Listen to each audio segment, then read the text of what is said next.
Please remember to subscribe as we have a new video every Friday. Alien Dog.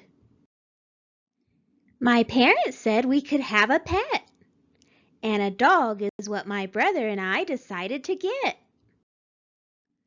Only my brother went and picked him out without me. And I have to say, the dog he picked looks a little funny. He's kind of small and not furry at all.